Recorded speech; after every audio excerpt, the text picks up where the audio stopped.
Assalamualaikum warahmatullahi wabarakatuh. Kembali lagi bersama saya Dia Wardani dengan NIM 22016173 pada mata kuliah Keterampilan Berbicara yang diampu oleh Ibu Dr. Randa Ermawati Arif MPD. Baiklah, pada kesempatan kali ini saya akan membahas tentang keterampilan berbicara dalam bentuk menyiar. Pada materi kali ini kita akan membahas 4 poin, yaitu yang pertama bahasa penyiar, yang kedua langkah-langkah membaca berita, yang ketiga naskah berita, yang keempat praktik membaca berita.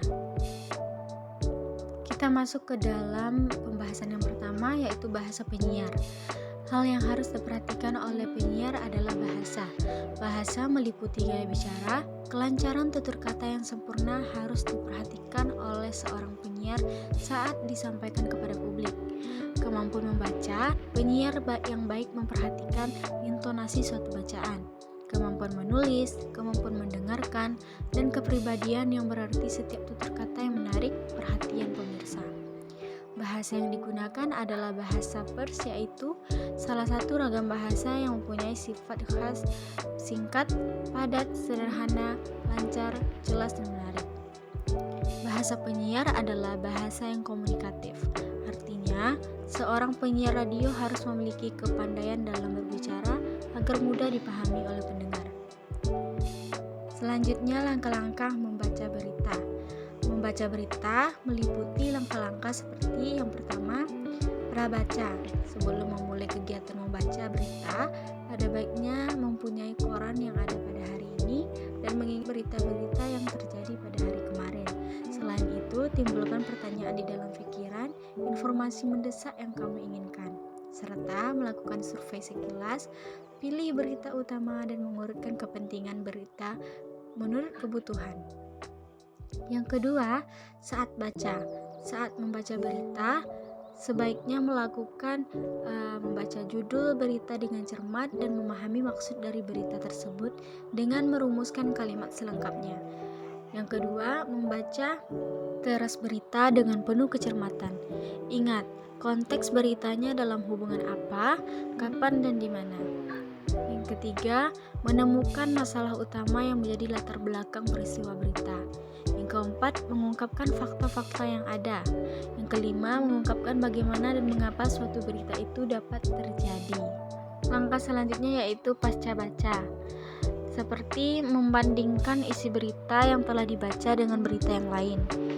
Menilai keurutan fakta yang diungkapkan, hubungkan peristiwa yang terjadi dengan peristiwa lain di masa lampau atau peristiwa yang telah terjadi di tempat lain, dan memprediksi dampak dari peristiwa yang telah diberitakan. Melakukan tindakan lanjutan seperti menulis surat pembaca, membuat komentar, atau menulis esai terkait dengan berita-berita yang diekspos. Selanjutnya, naskah berita. Naskah berita itu berisi fakta nyata, bukan fiktif dan rekayasa yang terjadi di lingkungan setempat dan perlu diketahui oleh masyarakat. Berita juga bermacam-macam, seperti berita politik, berita ekonomi, berita kriminal, berita budaya, dan sebagainya.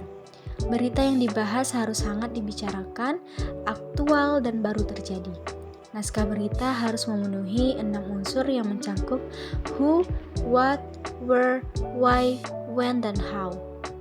Naskah berita harus ditulis dengan aktual, sistematis, lengkap, dan menarik. Gimana sih sebuah teks itu dikatakan sebagai naskah berita?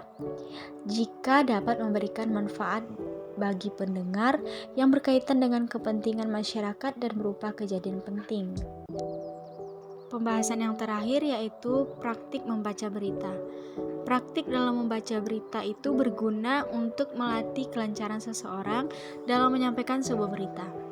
Agar tidak gugup dalam menyampaikannya, langkah yang harus diperhatikan dalam praktik membaca berita yaitu: yang pertama, membiasakan diri dengan sering berlatih dan mencoba-coba dalam menyampaikan sebuah berita. Yang kedua, memiliki kesungguhan dalam membaca berita. Yang ketiga, menguasai teori. Yang keempat, menggunakan artikulasi dengan jelas. Yang kelima, mengatur volume suara agar penyampaian bisa tersampaikan dengan jelas. Yang keenam, memberi jeda dalam pembacaan berita agar tidak terlihat cepat atau lambat. Yang ketujuh, sesekali menghadap kepada pendengar atau penyimak berita. Dan yang terakhir, menunjukkan ekspresi wajah yang wajar dan tidak merasa takut dan gugup, dan tidak tertawa pada saat membacakan berita yang lucu atau menyenangkan. Sekian penyampaian materi yang saya sampaikan pada pertemuan kali ini. Lebih dan kurang saya mohon maaf. Assalamualaikum warahmatullahi wabarakatuh.